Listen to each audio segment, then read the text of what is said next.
perubahan iklim, greenhouse gas, ini hitungnya adalah part per million dari konsentrasi gas rumah kaca, part per million. Dan seluruh dunia itu sama.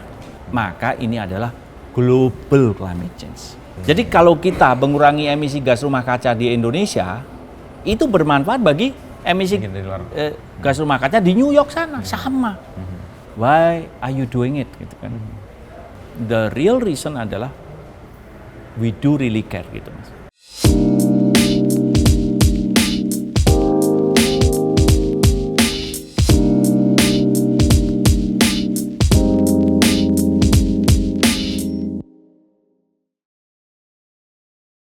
Ini tadi apel apa, Mas Darmo? Apel siaga. Mau lebaran? Ramadan dan oke. Lebaran. Di kumpulan semua? Semua kumpul. Tadi ada siap. Siap. Itu penting. Oke. Itu penting karena kita berbicara persiapan Ramadan dan Lebaran itu maraton. Masih. Mulai panjang. sekarang persiapannya sudah sebulan, 2 bulan lalu. Pembangkit kan ada mobil gitu ya. Oke. Harus turun mesin, ganti oli. Oke. Kan nggak mungkin pada saat Lebaran kita Bisa dipisu-bisa. Iya itu. Indonesia. Jadi planningnya udah lama. Kemudian transmisi perbaikan pada waktu Lebaran mati nanti susah juga. Maka ini persiapannya sudah 2-3 bulan yang lalu. Dan untuk itu kali ini kenapa biasanya kan H-7 baru mulai. Sekarang H-16 kenapa apel siaga? Karena tahun ini mudiknya diperkirakan paling besar. Persis. Selama 3 tahun lalu. Paling besar. Maka sekarang udah mulai siap Ya. persiapan. Dan akan ada pergerakan 130-an juta orang di Ya. selama mudik itu. Artinya kan kebutuhan yang tadinya tidak ada di satu tempat menjadi tinggi kan? Dan ini puncak beban itu nanti bergeser itu, Mas.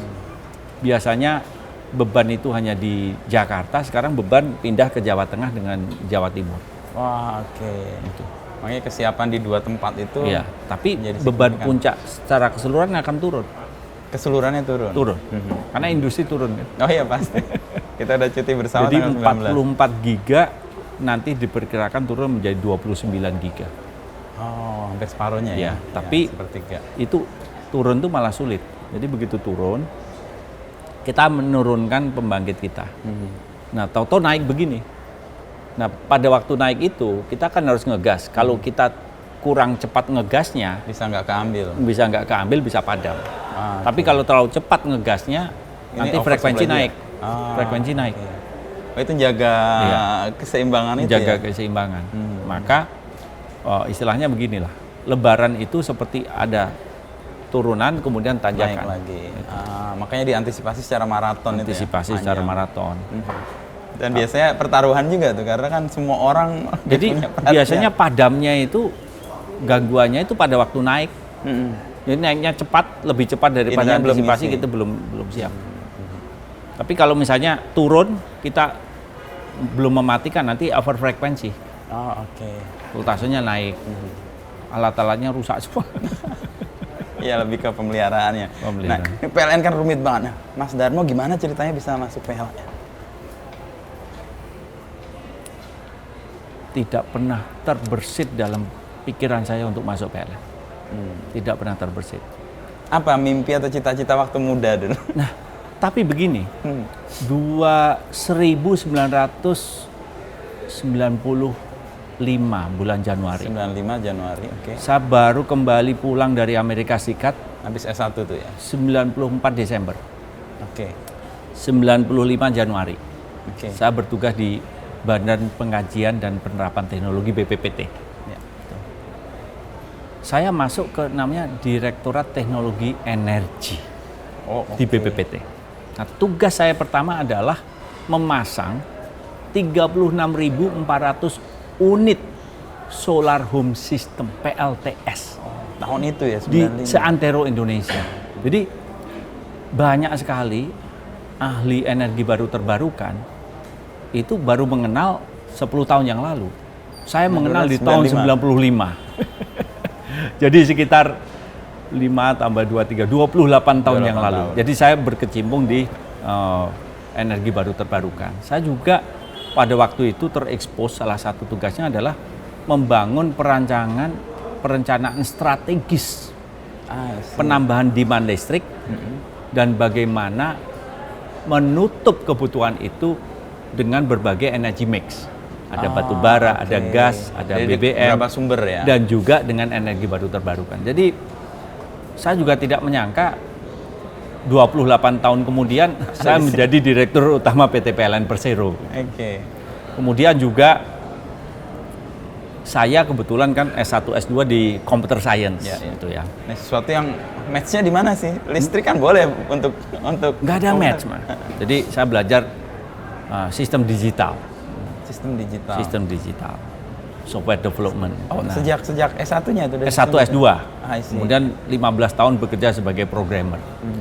Di usia 35 tahun, di tahun 2005, saya mendaftar program studi S3 doktor di ekonomi.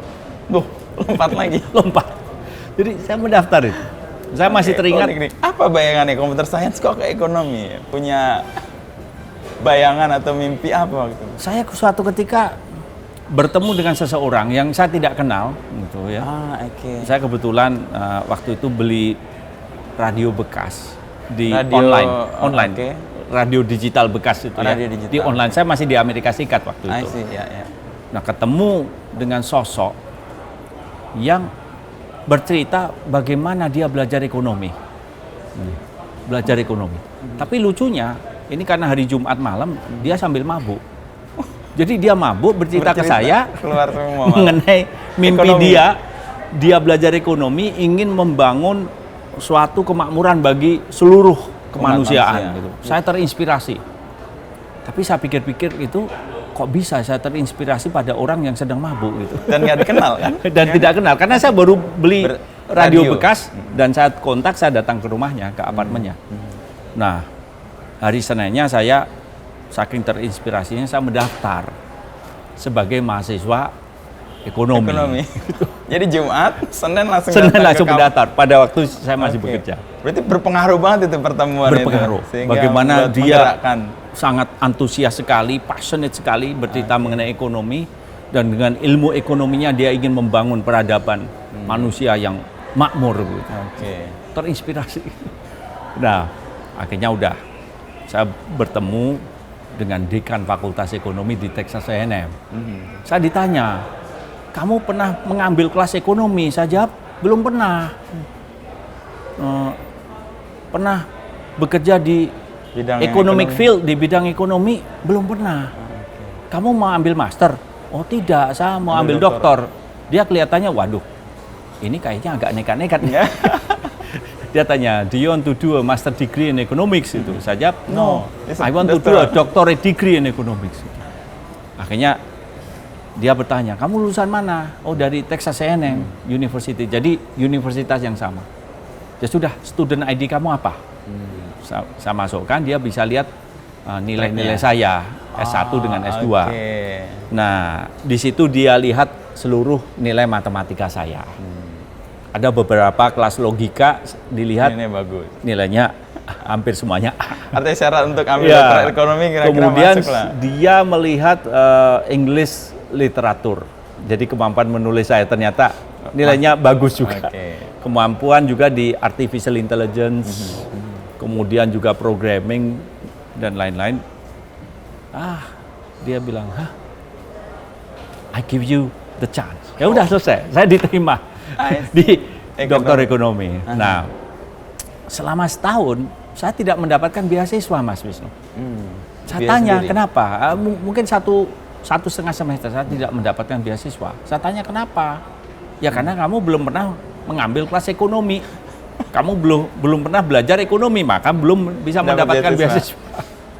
Nah, akhirnya saya berusaha mencari beasiswa dan mendapatkannya di suatu tim namanya economic modeling, tapi bukan di etik. ekonominya, tapi di applied economics. Applied economics. Jadi saya mendapatkan beasiswa itu. Nah, disitulah saya belajar economic modeling. Oke. Nah, tapi ujung-ujungnya profesornya minta saya pindah di applied economics, bukan di economicsnya. Oke. Jadi akhirnya saya degree saya di applied economics. Nah, tahun ketiga kelas sudah selesai, saya sedang menulis disertasi, ternyata ada opportunity postdoctorate di Duke University. Duke University. Nah, Duke University ini first tier, yang universitinya very kompetitif, Ya, top lah. very top. Nah, begitu saya daftar, ternyata yang daftar dari Harvard, Oke. dari Yale, dari Berkeley, dari semuanya. Dan ini semuanya adalah doktor ekonomi yang ingin mendaftar ke postdoc, sedangkan saya belum lulus. Pas tahun ketiga. Nah, tahun ketiga, saya udah melihat, ini iseng-iseng berhadiah aja lah. Oke. Satu posisi diperebutkan oleh sekitar 12 orang, Oke. semuanya dari top tier, saya tidak akan masuk. Artinya- Ternyata mereka itu membutuhkan betul ekonom, tapi yang lebih penting lagi economic modeling, economic programming, Pas dong. berbasis pada geographical information system. Jadi spatial economics, economic modeling, kemudian ditambah ada economic strategy dan policy. Nah, begitu yang daftar semuanya tidak ada yang bisa programming. Hanya Mas lah, saya ya. yang bisa programming. Jadi Asik secara ilmu ekonomi saya jauh kalah dengan Tapi calon yang lain. sesuai yang diminta, masuk. Sesuai dengan diminta, butuh ada modelingnya, programmingnya, keilmuan dalam statistik, geographical information system, karena ini multidimensi, multidisiplin. Alhamdulillah saya diterima. Sehingga saya sambil menyelesaikan doktor, ambil postdoc. Nah, di situ ternyata programnya, proyeknya itu dari namanya Duke Energy. Duke Energy. Karena ini Duke Oke. University, Duke Energy. Nah, Duke Energy ini adalah PLN-nya di Amerika Serikat. Oh, I see. Itu. Ya. Jadi di situ saya belajar mengenai namanya United States National Energy Modeling System, itu modeling untuk power system. Bagaimana membalance antara pasokan dengan demand, bagaimana membangun energy mix, dampak terhadap lingkungan. Persis, ya. Kemudian di situ saya belajar mengenai US Cap and Trade Proposed Law. Ada Proposed Law itu Itu mengenai Cap and Trade, dampak terhadap lingkungan, ada carbon capture and storage, strategi energy mix, strategi renewable energy dan lain-lain. Akhirnya alhamdulillah saya lulus doktor, kemudian 2 tahun kemudian postdoc. Disitulah saya menjadi seorang ahli energi. Jadi itu semua serba kebetulan, Mas Wisnu. Tidak ada yang saya kemudian by design gitu ya. berencana menjadi seorang ahli energi yang tadinya belajar teknik Computer informatika, sistem digital, kemudian terinspirasi pendekar mabuk. Gitu. Masih ingat siapa namanya itu? Saya lupa namanya, oke. tapi dia adalah seorang international student dari Eropa Timur yang sedang mengambil doktor ekonomi I see, di Amerika. di Amerika Serikat. Oke. Dan- Lantas mimpinya soal kesejahteraan, Wah, sosial. itu. Dia dari Eropa keluarga Timur. yang mungkin di Eropa Timur sana kurang beruntung sehingga terinspirasi untuk membangun suatu kesejahteraan bagi manusia. Nah, dalam proses itulah saya terekspos pada namanya perubahan iklim. Oh, itu tahun Bumi memanas. 2000-an ya berarti atau? Jadi 2005 saya mengambil doktor ekonomi. itu pas Paris Agreement ya. Nah, kemudian saya kembali ke economic modeling. Nah, di dalam laboratorium economic modeling ini dipimpin oleh salah satu ahli modeling ekonomi untuk perubahan iklim. Dan dia berbagi panggung dengan Al Gore menjadi pemenang di Nobel Prize winner itu. Jadi saya terekspos dengan Mereka itu. climate change modeling itu pada waktu mengambil doktor dan postdoc tersebut. Dan disitulah saya menjadi bagian komunitas untuk perubahan iklim. Oke. Kan Mas Darmo kan ada di lingkungan yang prestisius dan di Amerika. Lalu apa alasan kembali ke Indonesia? Kan kalau di itu kan sana sudah ya settle lah, S1, S2, S3 udah punya posisi dan apa yang dilakukan juga sangat besar gitu ya kalau soal mimpi gitu. Balik gitu. Jadi Mas Wisnu, di tahun 2005 saya ditelepon oleh ibu saya. Ibu, yang sekarang di Bantul. Ibu saya di Bantul di Jogja. Nak, bapakmu gerah, Bapak sakit. Ya. Dan oh ya, saya pikir kalau sakit flu, masuk angin gitu ya. Ternyata ibu saya menyampaikan bapak saya kena kanker. Kena kanker. Jadi ibu saya meminta saya 2 hari sekali telepon ke bapak saya. Saya telepon ke bapak almarhum. Dan ternyata beliau menderita kanker yang itu sudah stadium 4. Baru ketahuan. Maka ibu telepon gerah. Saya minta telepon. Jadi saya ngobrol tiap 2 hari sekali. Nah di situ saya mendapatkan suatu pesan sebelum bapak saya meninggal. Le, goleo, carilah ilmu setinggi-tingginya. Carilah pengalaman sebanyak-banyaknya di Amerika Serikat. Bukan untuk tinggal di sana ya Le, gitu. Tapi untuk mengabdi di negerimu. Suksesmu itu bukan seberapa banyak rezeki yang bisa kamu terima, tapi suksesmu itu bagaimana bisa mengamalkan, mengabdikan ilmumu bagi rakyat Indonesia. Wow. Ini penuh dengan idealisme nih, Bapak almarhum ini. Yang Bapak tentara ya?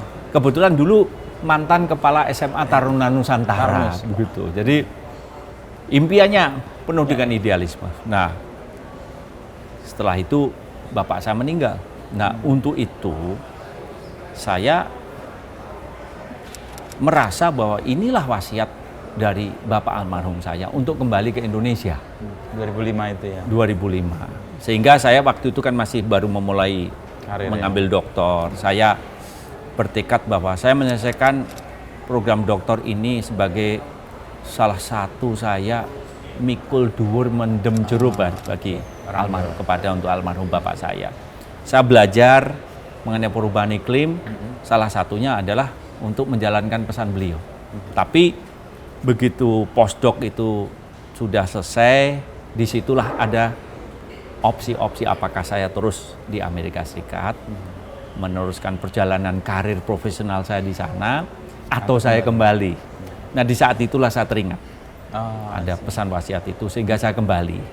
Tapi pada waktu itu kebetulan saya mendapat wawancara. Wawancaranya adalah dari BI. Waktu itu salah satu direkturnya namanya Pak Peri Warjio. Mungkin kenal Mas Wis. Pak Gubernur BI sekarang. Kemudian juga dengan waktu itu salah satu direktur yang lain namanya Pak Wimbo Santoso di New York itu. Ketemu. Di wawancara. Saya masih ingat itu. Beliau membutuhkan seorang ahli modeling ekonomi. Kemudian beliau bertanya ke saya, Mas Darmo, ya kita butuh nih ahli ekonomi. Nah, terus kita membangun program namanya GTAP gitu. Itu jadi program modeling. Mas Darmo bisa bikin? Oh saya bisa Pak. Gitu. Bapak memodelkan apa? Saya tanya gitu. Saya memodelkan fiscal policy. Oh ya, saya bisa membayangkan lah suku bunga naik, suku bunga turun dan itu. Dan bagaimana perbankan merespon terhadap kebijakan itu. Nah, saya memaparkan ke beliaunya, Pak, kalau Bapak menggunakan model ini dan Bapak ingin suatu model yang akurat, caranya bukan begitu, Pak. Gitu. Karena begitu ada fiskal naik turun, bank itu responnya akan unik terhadap fiskal itu. Ada yang cepat, ada yang lambat. Nah, untuk itu perlu dibangun suatu model yang agent based, di mana setiap bank itu disimulasikan sehingga akan jauh lebih akurat. Gitu. Beliau melihat saya, kelihatannya bagus juga idenya, jadi saya diterima di BI.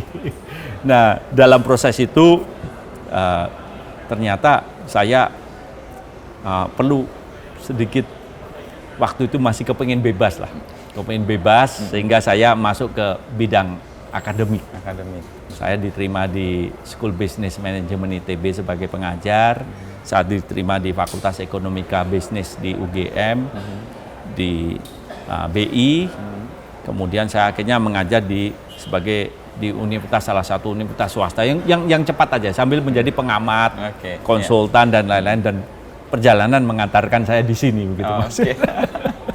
Tapi kalau tadi Mas Darmo menyebutkan kayak serba kebetulan, tapi kebetulannya kayak instinktifnya tepat terus ya. Di era 90-an belajar computer science, lalu di ekonomi belajar, terus kemudian terekspos dengan climate change. Ini kan gerak zamannya memang ke arah ke situ. Nah, menemukan itu Mas Darmo gimana itu dapat? Saya bukan seorang sosok yang mempunyai planning jangka panjang. Tidak seperti itu. Tapi saya seorang sosok yang misalnya ada pelajaran geografi begitu ya. Kemudian mempelajari suatu peta. Ya saya excited aja. Peta dipelajari. Full itu saat itu. Ya. Ada pelajaran matematika. Ya pelajarannya mengenai misalnya counting gitu. Ya saya excited aja gitu. Jadi saya tidak pernah punya perencanaan jangka panjang. Saya tidak punya perencanaan bahwa ini mau jadi apa. Tapi ya saya sebagai programmer, ya saya programmer yang baik. Saya sebagai software engineer, saya sebagai software engineer yang baik. And saya tidak berpikir panjang, tapi I make sure I'm having a good time. Kira-kira begitu, Mas. Makanya jadi, itu juga bisa merespon apapun yang muncul ya. Jadi dengan tepat. One day at a time. Jadi hari itu ya menikmati saja. Hari esok ya tidak perlu dipikir. Tapi hari itu adalah hari yang baik. Saya adalah hari yang penuh dengan dedikasi, penuh dengan pengabdian, penuh dengan suasana gembira begitu. Jadi waktu itu pada waktu belajar di computer science, ya saya belajar aja computer science. Setelah itu mengambil master di computer science. Ya saya belajar aja. Kemudian menjadi programmer, ya jadi programmer aja. Kemudian tahu-tahu terinspirasi dengan pendekar mabuk gitu ya. Ya akhirnya langsung belajar ekonomi gitu. Jumat ketemu, Senin langsung. Iya itu. Tapi terinspirasi. I just follow my heart, what inspiring for me begitu. Jadi tapi ada tantangan yang harus dihadapi, ya dihadapi saja di itu. Jadi hidupnya mengalir aja Mas Wisnu. Nah ini sebagai contoh. My background is in environment gitu ya. Energy and environment. Saya tidak pernah punya imajinasi dengan latar belakang environment seperti itu. Disertasinya mengenai perubahan iklim. Kemudian meneruskan lagi di suatu bidang, di bidang environment. Tahu-tahu menjadi direktur utama PT PLN Persero, di mana own and operate the largest coal fire power plant. Kan kayak ada. Jadi saya sendiri juga tidak menyangka saya menjadi suatu pimpinan perusahaan yang mengoperasikan pembangkit batu bara yang salah satu yang terbesar bahkan di dunia. Jadi mengagetkan juga. Nah disinilah insting saya adalah bagaimana kita mengadakan suatu transisi of energy. Karena apa? Karena latar belakang saya adalah suatu environment yang kebetulan memimpin PLN. Jadi ada dua sisi. Maka ada waktu itu sahabat saya yang di Amerika Serikat, Darmo, you becoming the Darth Vader. Joining the other side, kira-kira begitu. Nah, ini berguru juga, no. Ya, I'm trying to be the Luke Skywalker, kira-kira begitu, Mas. Nah, kan ada realita yang dihadapi kan, ini masih pembangkitnya batu bara. Sementara Mas Darmo kan punya concern yang soal lingkungan. Itu perlu transformasi yang panjang, menemukan titik untuk bisa transform ini gimana, Mas Darmo? Pertama, sebelum kita berbicara environment, kita berbicara bagaimana PLN menjadi perusahaan yang sehat dulu. Itu pijakan itu ya? Itu pijakan. Fondasi lah. The very foundation, philosophical foundation adalah PLN perlu menjadi perusahaan yang sehat. Nah, jadi perlu ada pembenahan. Gitu. Makanya, dan pembenahan itu bukan superficial, bukan on the surface, tapi the very foundations of how PLN going to approach things. Misalnya, pelayanan pelanggan, itu aja. Bagaimana pelayanan pelanggan? Ya, kita contoh itu. Pada waktu pertama kali saya bergabung di PLN, sekitar 3,5 tahun yang lalu, itu bagaimana pelayanan pelanggan itu hanya menggunakan call center 123. Ya. Coba bayangkan Mas Wisnu, malam hari jam 1 bangun, lampunya mati, listriknya mati. Ternyata sudah 2 jam. Panas dong, Ya. keringetan dong gitu kan. Coba ini adalah keluarga yang punya bayi, kepanasan bayinya, pasti ya mungkin masih tertidur, tapi 5 menit kemudian bayinya udah mulai nangis kan gitu. Nah, gelap lagi. Kemudian center ada di mana? Waduh, Susah nyari, lupa lama lagi. dipakai. Telepon lah ke call center 123. Selamat malam, gitu kan. Kalau beruntung langsung diangkat. Ya, kalau beruntung diangkat. Nah, kalau jam 1 mungkin diangkat lah. Gitu, diangkat gitu ya. Selamat malam, gitu kan. Mohon izin Bapak, mohon diperkenalkan Bapak. Mas Wisnu memperkenalkan, saya Wisnu Nugroho. Selamat malam Pak Wisnu, apa yang bisa saya bantu kan gitu. Listrik saya mati. Oh, Pak Wisnu, ya Pak, kami catat Bapak tinggal di mana? Udah, alamat, ya kan. Kemudian, mohon maaf Pak Wisnu, apakah bisa nomor pelanggan PLN Bapak? Selesai blank lah. Kalau alamat luar kepala ya. Alamat nomor telepon, kemudian ini selesai. Udah, begitu seperti itu. Itu sudah bisa dilalui. Itu pun sudah tidak nyaman itu. Ya nggak nyaman banget. Udah nggak nyaman. Ini begini, kita naik perjalanan, naik kelas ekonomi, udah langsung silakan. Naik bisnis, selamat siang Pak Wisnu. Itu disebut namanya. Jadi premium service itu kalau bisa menyebut nama, ini kan nggak bisa nyebut, harus tanya, gitu ya. Dah. Nah, begitu itu masuk, Mas Wisnu tahu nggak? Entry, input, data-data itu ke sistem complaint handling system kita itu manual. Manual semua. Manual. Sampai 2019. Oke. Baru kemudian ditembakkan ke kantor cabang kita Yang terdekat. sesuai dengan domisili, ya kan? Itu di situ tidak ada tolok ukur seberapa cepat ini harus bisa dihandle. Tidak. Tidak ada penakaran. Di loss saja. Loss aja. Waduh. Itu. Dan tidak langsung langsung assign automatic dispatch kepada petugas tertentu. Jadi di situ bisa ngehang 2 jam, 3 jam. Dan yang lebih parah lagi, GM yang bertugas di situ, manajer kantor cabang di situ, tidak ada tools untuk memonitor seperti apa pergerakan itu.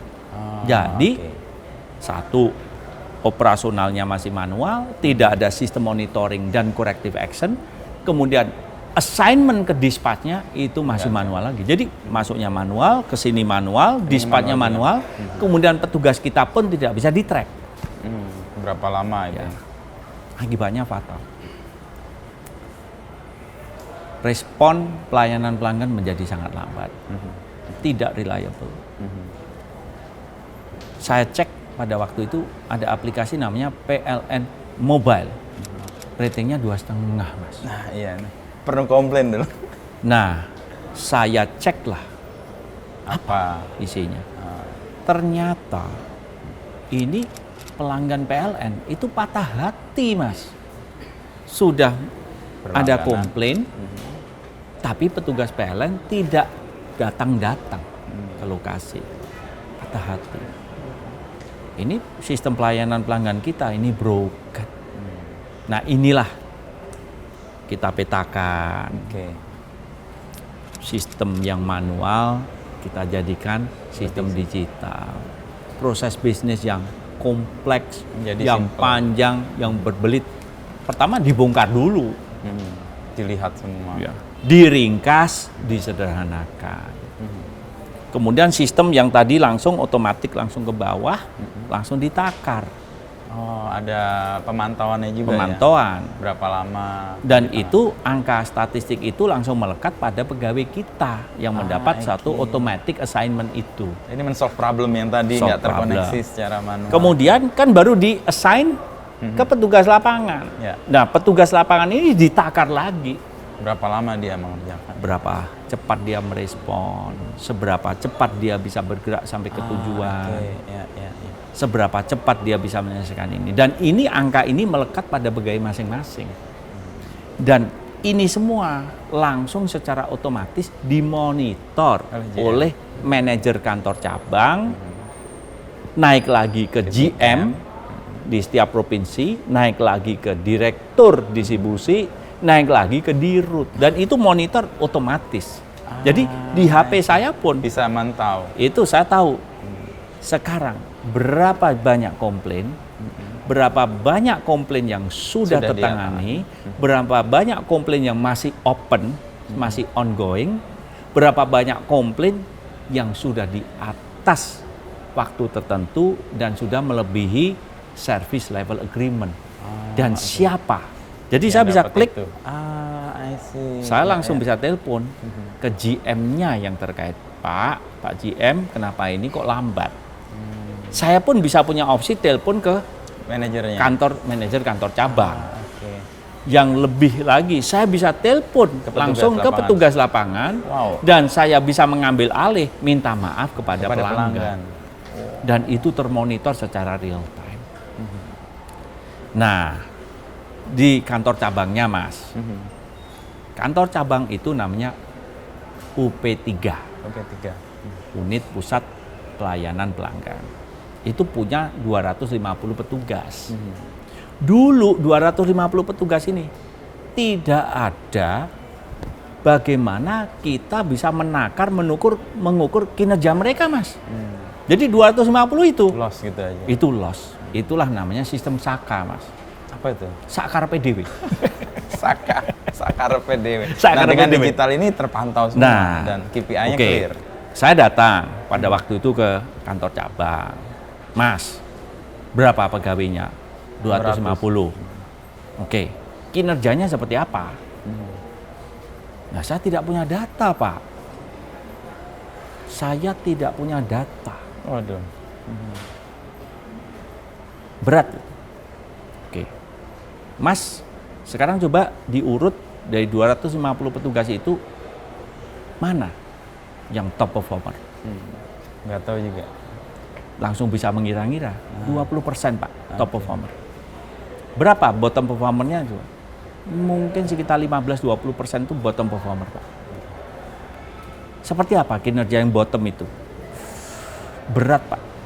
Ada yang lambat, ada yang kurang disiplin, tapi yang top performer itu cepat sekali. Nah, Mas taunya gimana? Pak, saya pakai dari 250 itu, yang saya pakai terus tuh yang 50, Pak. Kenapa? Kalau saya assign ke mereka Pasti cepat. jalan. Yang ini kurang, tapi data formalnya tidak punya. Nah, begitu ada sistem digital baru ini, Terbuka semua. langsung mereka punya data. Dan datanya detail pergerakan day to day, hour by hour, minute by minute, second by second. Mereka langsung bisa urutkan. Bagong, hebat. Sebulan bisa mengambil 260 work order. 30 hari, jadi sehari bisa 10. Petro, kenapa hanya ambil 5? Kenapa kinerjanya lambat dan lain. Jadi itu sudah. Nah, disitulah ada pembinaan. Ada yang sudah itu mendapatkan award. Nah, ini sistem seperti ini kami terapkan. Mulailah 2,5. Nah, di dalam PLN Mobile itu Mas Wisnu komplain, itu langsung tahu. Nggak perlu lagi kita nyebut nomor pelanggan. Coba bayangkan, 3,5 tahun lalu tidak ada satupun fitur dalam sistem pelayanan pelanggan kita untuk berkomunikasi dengan pelanggan. Not even one single feature. Tidak ada fitur apapun. Nah, dalam hal ini kami membangun fitur berkomunikasi dengan pelanggan. Jadi di PLN Mobile itu tahu, oh petugas sudah didispatch, Oke. sudah sampai mana, kemudian sudah sampai, kemudian case sudah close, ada permasalahan. Jadi ada terlihat dan user bisa melihat itu. I see. Dan ada effort untuk berkomunikasi dengan pelanggan. Maka pelanggan. ini perubahan suatu paradigma. Kami harus mentraining petugas kami yang tadinya tidak pernah berkomunikasi dengan pelanggan, dia lebih aktif. harus bisa mampu berkomunikasi dengan pelanggan. Jadi Tadi kami petugas pelanggan bisnis tadi disebut nama.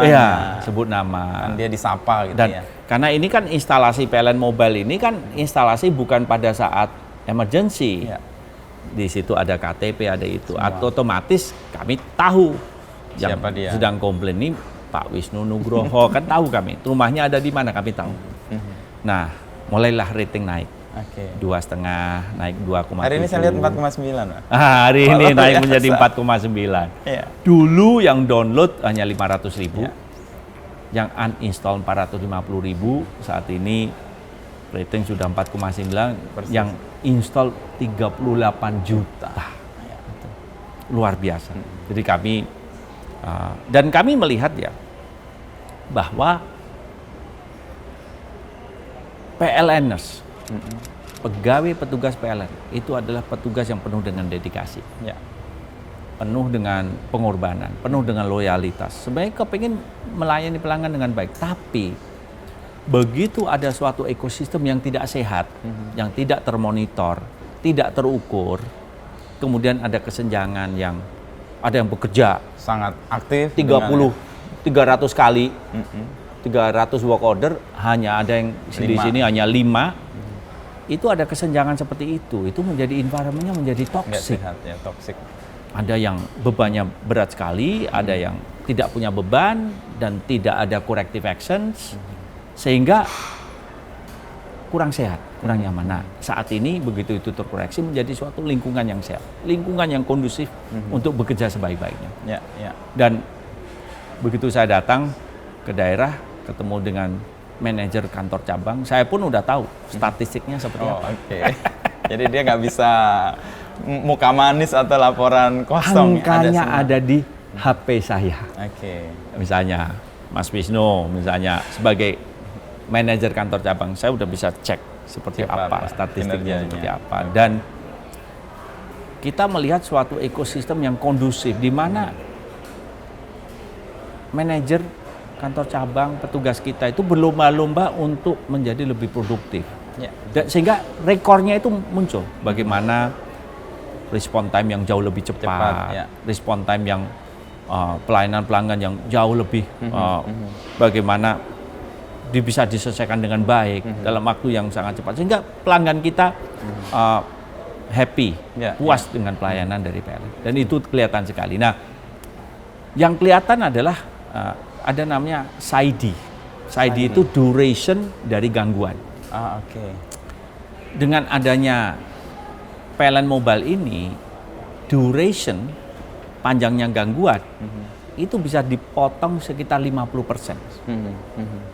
Jadi waktu gangguan Itu bisa diperpendek. diperpendek, dan itu kelihatan sekali data dari SAIDI. Oh, oke. Average durations interruption itu bisa dipotong 50% dengan adanya sistem baru ini. Tapi yang lebih penting lagi adalah suatu kultur di PLN yang jauh lebih produktif, lebih disiplin, Ya, ya. yang Dedikatif juga ke pelanggan. edukatif pelanggan, dan kemudian juga interaktif. Dan di sini muncullah kekompakan, ada semangat jual. Oke, ya karena melakukan perbaikan bersama-sama kan. Tadi kan Pak Darmo, Mas Darmo menyebut bahwa sebelum transformasi menghidupkan dan menyehatkan dulu PLN. Kan dari yang sangat tidak digital, lalu orang juga punya keluhan yang dari 2,5 ratingnya, lalu kemudian sekarang menjadi baik. Pasti kan nggak mulus-mulus aja, pasti ada transformasi, kan pasti meninggalkan yang lama kan, yang lama kan pasti ada persoalan yang mereka nggak mau berubah, atau semuanya fine-fine aja, atau gimana Mas? Nah, ini ada suatu metodologi juga. Yang saya kebetulan Chief Transformation Officer. Ya, sebelum di... Ya. Dan begitu saya berbicara dengan tim yang ada di lapangan, ternyata mereka itu sebenarnya sudah punya ide Oh, oke. They doing something punya gitu ya ide. dalam sehari-hari, ada permasalahan dan dalam permasalahan itu mereka bisa menyelesaikan. Ada yang tidak terselesaikan juga. Oke. Di situ sebenarnya sudah muncul, ini ada masalah ini bagaimana cara menyelesaikannya. Tapi so many ideas, nobody listening. Sehingga oke. transformation ini adalah suatu platform di mana ada ide-ide dari Didengarkan. individu ini bukan hanya didengarkan, tetapi juga dikodifikasi menjadi suatu knowledge yang miliknya institusi, yang tadinya milik Oke, individu. iya. Dan tersebar kan tadinya, Tersebar. nggak terkoordinir. Nah, maka di sini ada namanya breakthrough, ada inisiatif, ada sub inisiatif yang kita itu kan Ya. kita berbicara mengenai transformasi keuangan, transformasi pembangkitan, transformasi digitalisasi transmisi, distribusi, Persis, ya. sistem lelang, Iya. sistem perencanaan dan lain-lain itu. Nah, itu begitu kita buka kanal seperti ini, we are more than happy to listen dan we are more than happy to work with you. Bagaimana mentransformasi jumlah inisiatif, sub inisiatif itu tadinya hanya 30, 60, Jadi sangat banyak. 100, 500, 1000, 2000, sekarang lebih dari 2500. Yang ini digawangi oleh tim PLN. Nah, kebetulan begitu saya ngobrol dengan tim PLN, itu lulusan dari university yang terbaik yang ada di negeri ini dan juga internasional. Dari UI, dari ITB, dari UGM, dari Universitas Andalas, Sriwijaya, Universitas Erlangga, ITS, kemudian dari Hasanuddin, dari ini semuanya. Jadi Kumpul. the best of the best, putra terbaik dari bangsa ini. Jadi saya udah paham bahwa ini adalah putra yang terbaik di bangsa ini.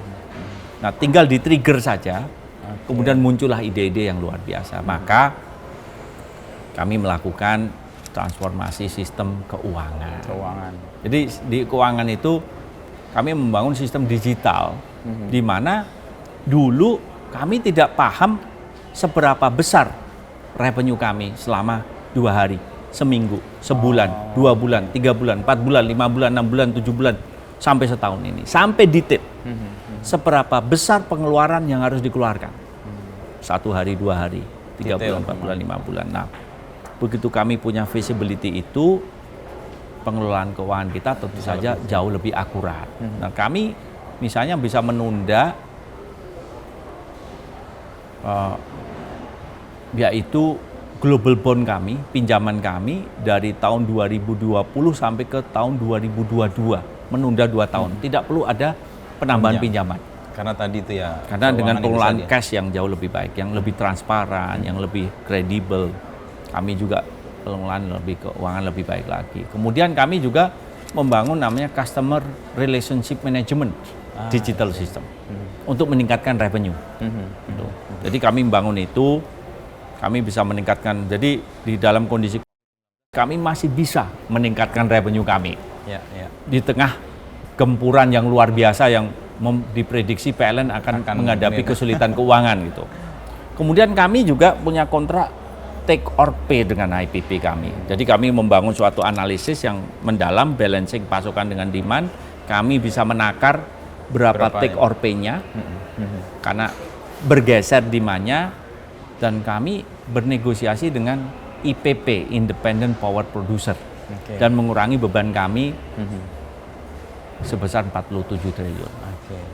Kemudian cost kami tekan juga dengan adanya pengelolaan keuangan yang lebih baik. transparan ya. Kemudian juga dalam proses itu ternyata keandalan sistem juga berhasil kami tingkatkan. Jadi kami membangun anti-blackout system dengan berbagai macam, dari sistem transmisi kami yang lebih baik, sistem balancing kami islanding juga lebih baik, sistem lelang kami lebih baik. Jadi dalam kondisi kami berhasil mengurangi utang kami 62,5 triliun. Dalam kondisi gitu. Kemudian dalam kondisi kami membukukan laporan keuangan yang terbaik dalam sejarah PLN. Jadi ternyata ini berbuah manis. Gitu. Tapi kami tidak pernah berpikir buahnya itu, tapi satu persatu. Jadi seperti biasa, jadi filosofi saya ya one at a time. Satu persatu. Misalnya pembangkit, ya sudah. Pembangkit kami masih banyak yang manual. Sensornya berapa di pembangkit? Sensor digital 5.000 Mas Wisnu. 5.000. Tapi bagaimana data yang 5.000 ini bisa digunakan untuk suatu informasi strategis, mendeteksi suatu masalah dan langsung bisa menyelesaikannya. Nah, itulah yang disebut dengan digitalisasi dari pembangkit. Di situ ada namanya expert system, pattern recognition, kemudian dari artificial intelligence, dan dari sana langsung ketahuan nih boilernya perlu ada pembersihan di sini. Temperaturnya terlalu rendah, kurang dinaikkan. Ini perlu ada suatu corrective action A, B, C, dan begitu kami lakukan itu, pembangkit kami jauh lebih efisien. Ya. Kalau dulu itu mobil masih ada karburatornya, dibersihkan karburatornya biar lebih efisien, tidak berebet gitu. Nah, itu kami menggunakan suatu sistem digital untuk melakukan itu, sehingga corrective action-nya juga jauh lebih akurat. Transmisi kami, nah sebagai contoh dispatch system kami, itu juga sudah outdated. Kami memperbarui dengan dispatch system yang jauh lebih akurat, with the state of the art of technology.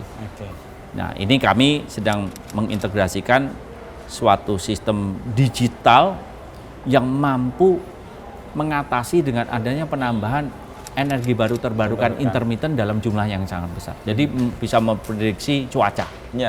Ada iradiasi matahari bergantung lokasi, kemudian juga arah angin dan juga kecepatan angin, kemudian kita turunkan menjadi produksi energi baru terbarukan, sehingga akurasinya tepat, sehingga kami bisa membalance itu dengan jauh lebih efisien lagi dan lain-lain. Jadi dalam proses itulah ada terbentuk suatu kultur baru. Transformasi.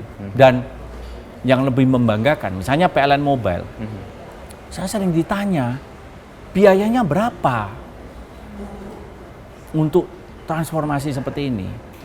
Ini, PLN Mobile, itu di dalamnya ada namanya aplikasi di dalam namanya Virtual Command Center, yang untuk monitor tadi. PLN Mobile di pelanggan. Kemudian ada petugas kami, pelayanan teknis, kami bangun juga Jantek Mobile. Ini aplikasinya banyak. Itu yang bangun internal kok.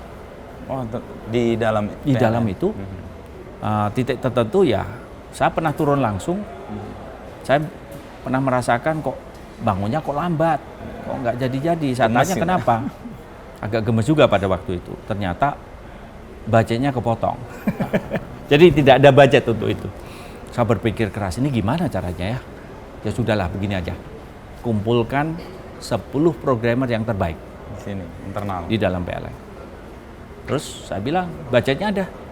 Waduh Pak, ini masih 3 tahun lalu nih. Ya Pak, budgetnya lupa Pak, belum dialokasikan. Ini di awal transformasi, masih belum tertata rapi lah. Ya udah nggak apa-apa. 10 programmer, saya pimpin langsung. Jadi jam 5:30 cek. Oke, fiturnya apa? Ini desainnya seperti apa? Mockup seperti apa nih? Prototyping nih seperti ini. Oke, udah dibangun. Lapor jam 12 siang. Lapor lagi jam 9 malam. Besok lagi jam itu. Dalam 10 hari terbangun itu. Software satu-satu mulai terbangun. Dalam 2 bulan terbangun, mulai testing, beta testing, gitu. Dan mulai kemudian di ini. Nah, saya melihat it's not about cost. It's about the fighting spirit. Ya, dan itu dibangun kan. Ini bertanya, ini pasti triliunan. No. Bukan itu. Tapi adalah api perjuangan. Dari dalam diri PLN. Dari PLN, untuk pelanggan PLN. Nah, itulah terbangun suatu bukan hanya api semangat, tetapi core kompetensi baru, Mas. I see. Suatu kultur baru, technical skills baru. Nah, saya juga kaget. Misalnya begini, saya kemarin ke subholding kita yang Beyond KWH, PLN Icon Plus. Saya kaget sekali. Di sana punya customer relationship management digital software yang sangat canggih sekali. Jadi untuk pelayanan fixed broadband ya internet itu canggih.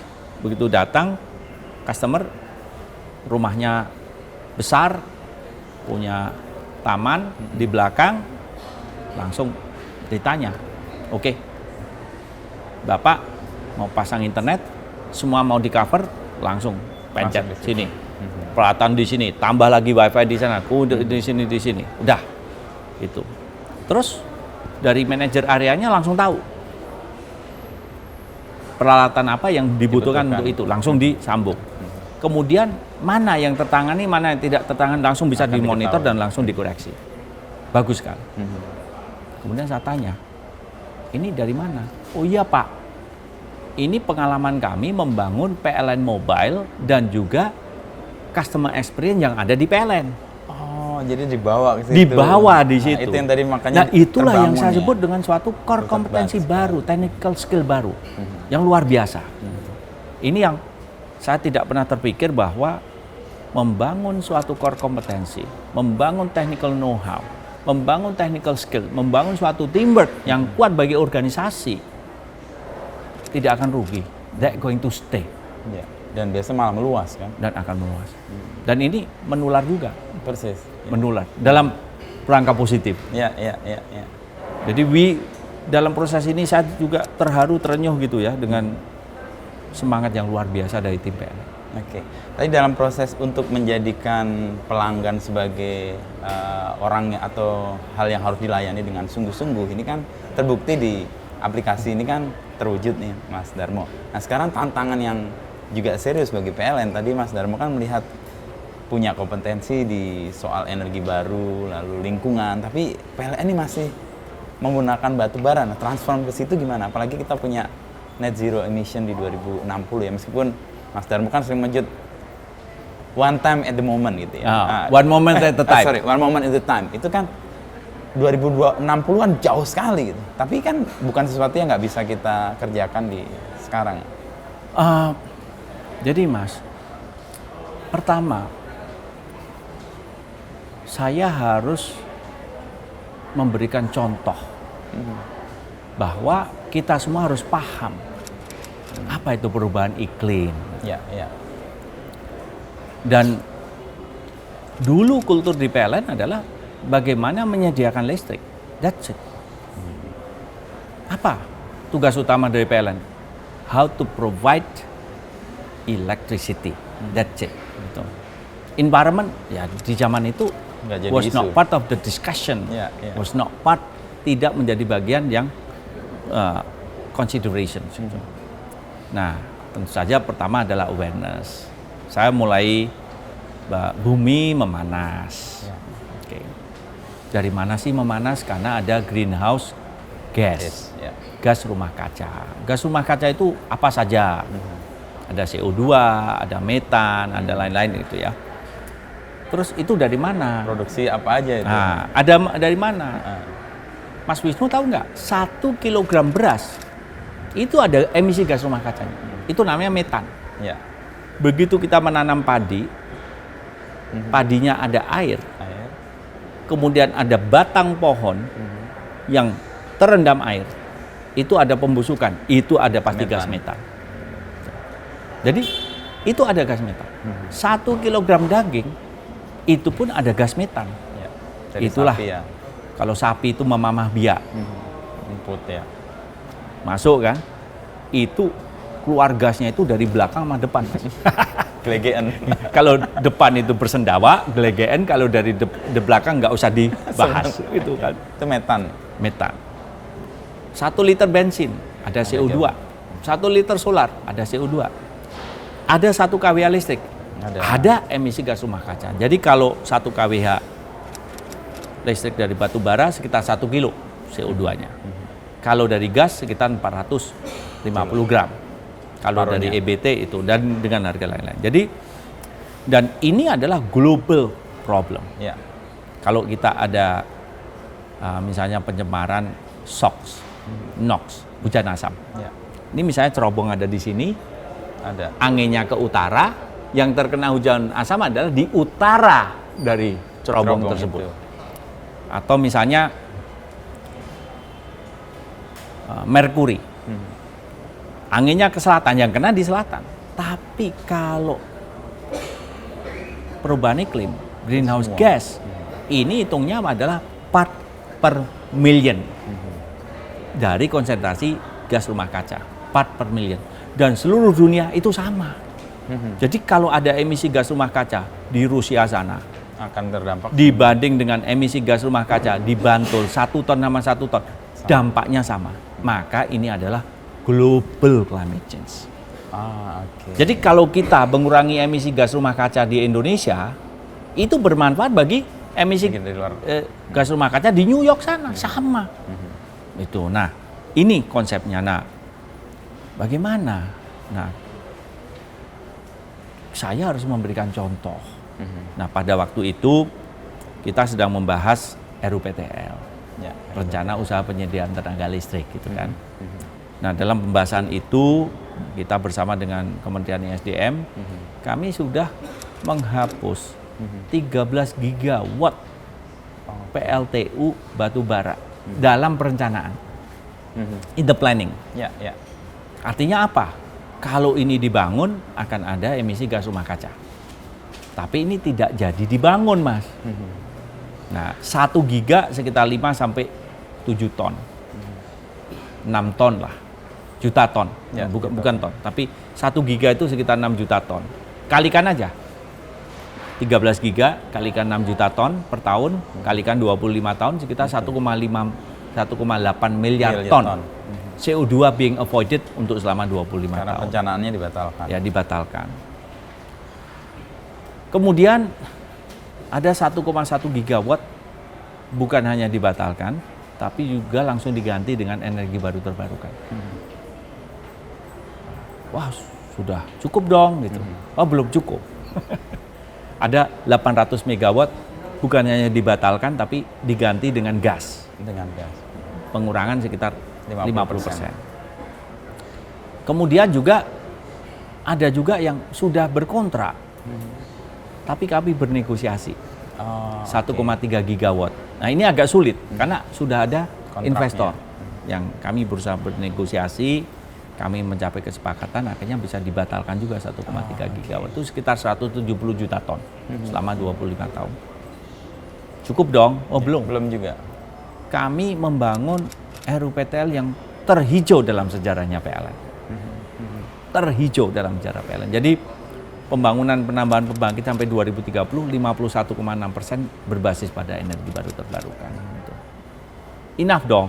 Oh, saat ini kan emisi sekitar 260 juta ton. Ya. 2060 kalau bisnis as usual akan meningkat menjadi 1 miliar ton. Kami launching namanya net zero emisi. Sangat ambisius. Gitu. Jadi kami bukan hanya dalam kerangka strategi, tapi we walk the talk.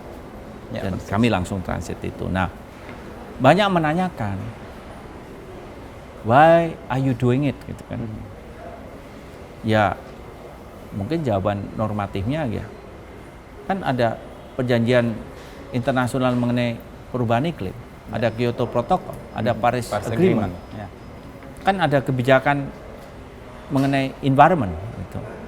Boleh. Ya, itu memang menjadi bagian tugas kan gitu. Tapi that's not the real reason gitu. The real reason adalah we do really care gitu, Mas. We do really care. We do really care. Nah, itulah namanya compassionate gitu. Dan itu inspiring. Ya, ya. Karena we do really care bahwa kita memastikan bahwa generasi masa mendatang harus punya masa depan lebih baik. Persis. Dan ini global loh. Ya. Jadi yang kita lakukan manfaatnya akan bukan berdampak hanya rakyat Indonesia tapi seluruh seluruh dunia. global community. Solidaritas juga kan jadinya. Maka begitu kami berbicara dengan international communities, global communities, stakeholders, itu sangat inspiring sekali. Dan untuk itulah kami juga kaget tahu-tahu Indonesia itu dinobatkan sebagai salah satu inspiring leaders dalam transition of energy. Maka ada namanya Just Energy Transition Program.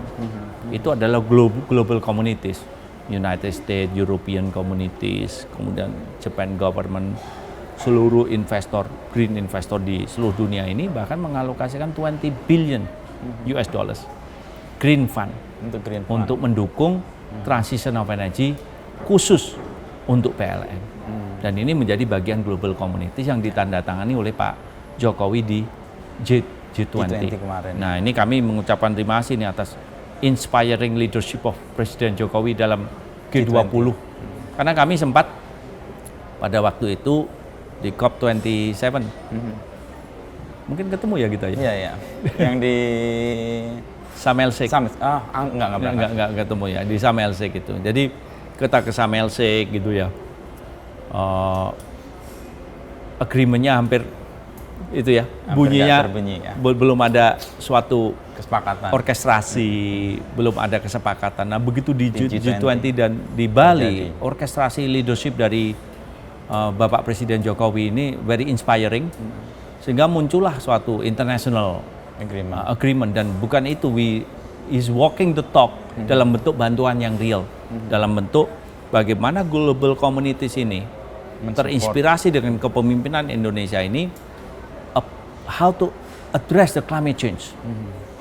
And we're not going to be able to bear the burden alone, but the only way to move forward is through collaboration. Maka ada kolaborasi strategi policy, collaboration of dari suatu teknologi innovation, collaboration of investment, collaboration ini bukan hanya global communities tapi juga regional dan juga nasional. Jadi ini kelihatan bahwa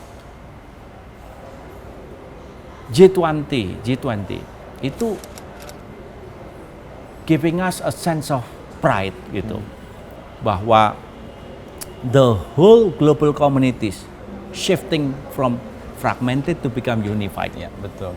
Dan we are very proud gitu ya, we giving us some kind of a confidence, no matter the challenge ahead, we going to keep moving forward. Tapi juga begitu kita bertemu dengan global communities ini dengan diskusi yang real begitu, ini juga giving us a sense of humility juga, ya, bahwa ternyata bareng nih.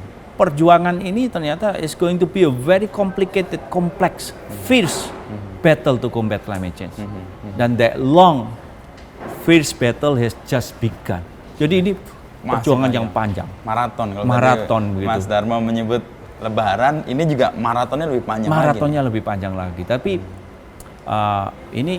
tapi transformasi yang sudah kita bangun memberikan fondasi. Persis. Karena financial health kita juga strong, kemudian strategi kita juga semakin kuat, kemudian tim kita juga getting strong. Nah, tentu saja kita berbicara transisi, kita berbicara juga the shift of core competencies, the shift of technical skill, the shift of technical know-how. Dan kita berbicara 60.000 pegawai PLN di termasuk grupnya ini. Sedemikian besar untuk shifting kan juga. Nah, untuk itu ada transformasi juga dari human resource. Nah, what is the weakness? Weakness-nya ya ini pertama kali. Ya. Strength-nya apa? Mas Wisnu tahu, 70% pegawai PLN adalah milenial. Sekarang. Oke, itu kekuatan yang luar biasa ya. Millennials. What is the strength? Fighting spirit, adaptable, haus akan ilmu, haus akan pengetahuan, haus akan tantangan, dan berani menerima tantangan dan berani berubah. Ya. Itu kelemahan, ya, that is a strength.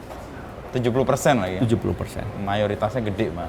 Nah, tetapi kan harus ada suatu leadership. Ya, orkestrasinya lah ya. Ya, orkestrasi. Nah, ini mulai bagaimana proses bisnis yang tadinya berbelit menjadi simpel, kita streamline.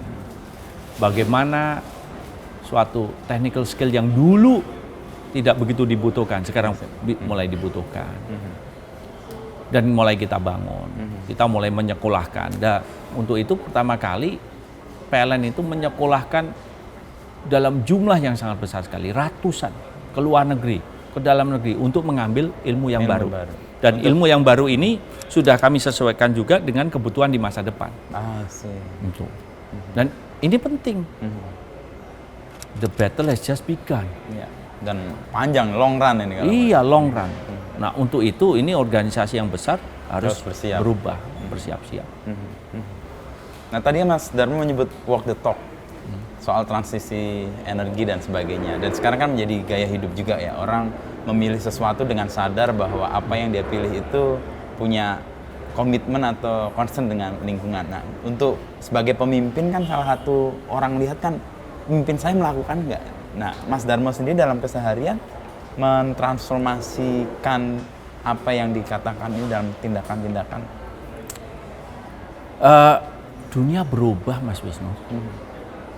Kalau coba disurvei generasi muda saat ini, ada beberapa concern. Satu, perubahan iklim, lingkungan. Ya, lingkungan. Jadi concern. Kedua adalah masalah korupsi. Dua itu menjadi concern utama. Nah, kami mulai diskusi dengan pelanggan kami, pelanggan yang besar gitu. Mereka tidak seperti dulu hanya ingin membeli listrik. Persis. Tidak. Mereka bahkan ingin punya portfolio energi hijau. Kita juga kaget gitu. Nah, itu kayak kekerenan baru gitu ya. Kekerenan baru. Jadi kami dengan pelanggan kami ngobrol. Dengan terpaksa kami ubah. Kalau dulu paradigmanya jualan listrik gitu. Tidak lagi. Tidak lagi. Kami menjadi memberikan business solution. Jadi misalnya mereka ada kebutuhan listrik. Kita jual beli tenaga listrik. Betul. Tapi misalnya jual belinya 100 mega gitu. Mereka kita fasilitasi untuk membangun energi baru terbarukan ya sekitar 100 mega itu. Berkolaborasi dengan PLN. Betul.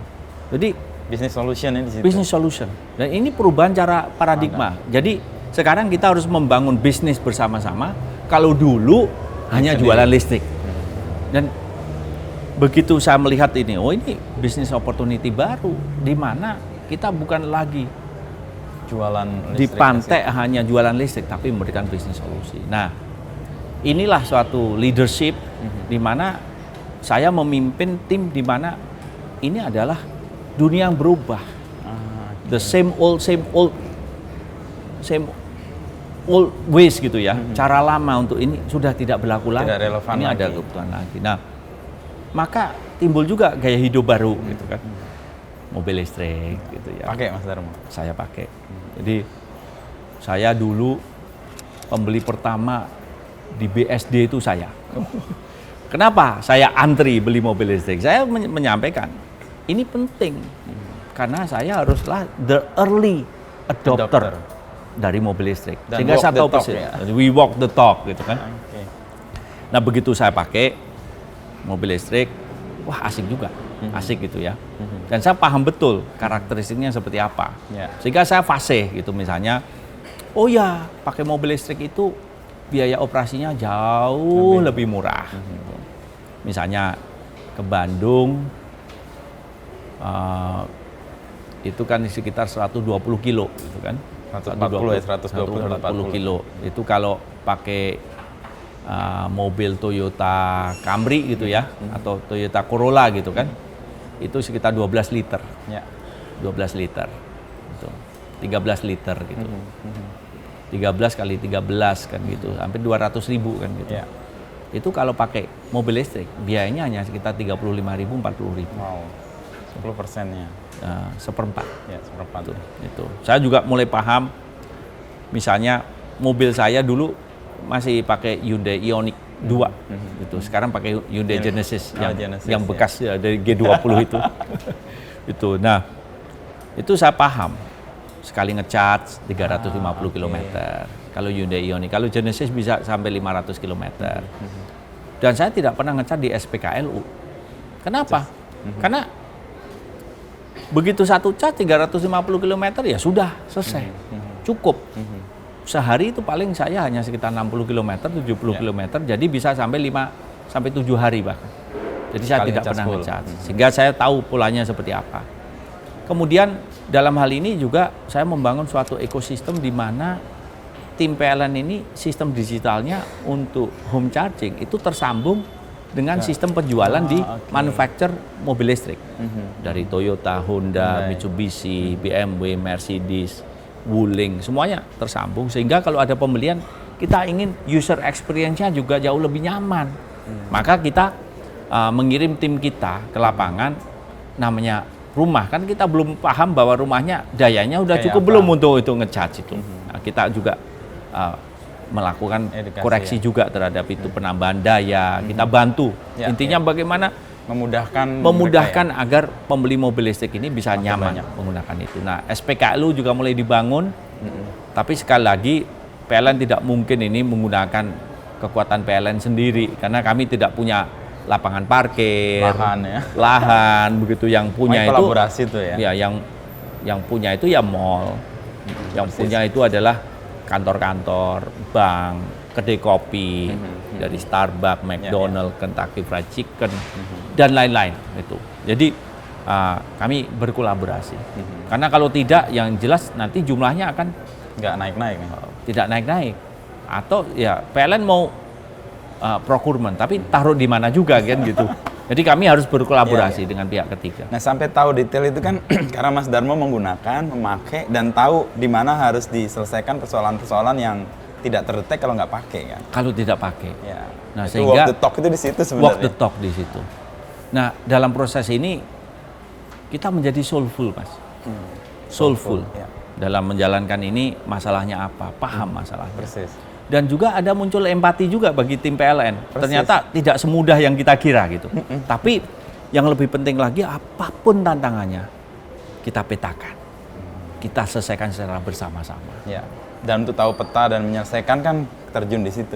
Terjun di Mas sana. Darmo di situlah ngeliat. Tahu bahwa air laut itu akan menggeser, makanya nggak berenang lagi karena harus mencoba pakai fin dan sebagainya. Nah, tadi kita ngobrol soal beberapa hal yang kemudian dilakukan oleh PLN ini. Terakhir nih, kita waktunya udah hampir sejam atau mungkin lebih nih Mas Darmo. Mimpi apa yang belum mewujud di PLN dan Mas Darmo ingin segera lakukan? Kan tadi layanan lalu hal yang sifatnya menyehatkan PLN sudah dilakukan. Transformasi ini on the way lah. Meskipun itu long run ya. Mimpi lain apa yang masih perlu di-address? Kami melakukan transformasi organisasi, Mas. Organisasi. Jadi aset-aset pembangkit kami yang tadinya itu berserak di mana-mana. Oke. Ada di GM, General Manager di sini, di sana, ada di anak perusahaan, ada 2 di daerah sini lagi. Nah, pengelolaannya menjadi sulit. Nah, kami melakukan transformasi, konsolidasi, di mana aset pembangkitan ini kami bagi hanya di 2 subholding kami. Indonesia Power dan Nusantara Power. Menjadi perusahaan Genco, Generation Company yang terbesar di Southeast Asia. Pengadaan energi primer kami tadinya terpecah. Pengadaan batu bara itu di 5 titik yang berbeda, Mas. Ini yang kemudian kita gabungkan. Gas juga begitu, BBM juga begitu. Kami gabungkan ke subholding. Nah, ini menjadi perusahaan energi primer untuk kelistrikan yang terbesar juga di Asia Tenggara. Nah, kemudian juga bagaimana aset kami yang besar itu. Apakah Mas tahu setiap gardu induk itu ada fiber optiknya? Setiap gardu distribusi ada fiber optiknya. Setiap kabel transmisi ada fibernya. Untuk apa? Untuk SCADA, untuk sistem kendali kami. Nah, kami punya tiang listrik, kami punya dengan pelanggan kami juga. Nah, ini kami gabungkan dalam satu perusahaan untuk beyond KWH, beyond pelayanan listrik. Dan ini menjadi satu perusahaan yang sangat kokoh, yang sangat besar. Nah, tentu saja ini PLN dengan adanya transformasi organisasi seperti ini arahan dari Pak Erick Thohir, Pak Menteri BUMN. Idenya luar biasa, brilian. Yang intinya begini, Pak Darmo, saya ingin PLN berubah menjadi lincah. Saya ingin PLN menjadi terengginas. Caranya bagaimana? Pertama adalah transformasi digitalisasi, inovasi, efisiensi. Arahan dari Pak Menteri, Pak Erick. kemudian diteruskan dengan transformasi organisasi. Gitu. Nah ini kami itu juga kemudian ada arahan langsung dari Bapak Presiden mengenai ini. Jadi kepingin ada transformasi organisasi dari PLN. Nah tentu saja ini baru legal day one-nya. Legal day one itu Januari 1, 2023. Jadi baru 3-4 bulan. Ya. Untuk bisa Nah, tentu saja impiannya adalah PLN lebih terengginas, PLN lebih lincah lagi, sehingga ini tadinya perusahaan ini dulu mungkin ya statis, berorientasi pada masa lalu. Tapi dengan New PLN ini bisa lihat ke depan. Ini menjadi organisasi yang dinamis, yang lincah, yang terengginas, yang berbasis pada teknologi, berbasis pada inovasi, yang mampu menyesuaikan dengan dinamika zaman. Ada kenaikan harga komoditas, ada transition of energy, ada perubahan iklim, kemudian ada disruption of technology, tapi PLN Bisa tetap mampu bernavigasi, lincah tetap dinamis, dan bisa berorientasi ke masa depan. Nah, tentu saja dalam hal ini saya selalu melontarkan ini. Dulu tugas utama kita menyediakan listrik. Tapi di masa depan juga tugas utama kita adalah to taking care the environment. taking care the environment. Menjaga environmental sustainability. Ya. Listrik itu apa? Listrik itu byproduct kita gitu. Supaya juga bumi awet muda. Nah, bumi awet muda. Tapi ini kaosnya dari Mas Wisnu nih. Karena kita mau mengkampanyekan betapa PLN juga concern di situ. Ya. Dan kita ingin melihat sustainability lifestyle itu juga bisa dilakukan oleh masyarakat dan dari perusahaan yang sangat besar di penyedia energi itu. Gitu Mas Darmo. Terima kasih Mas Wisnu. Kehormatan bagi saya bisa ngobrol dengan Mas Wisnu dalam acara hal yang beginu. Iya. Luar biasa. Terima kasih. Anytime Mas. Ya. Terima kasih.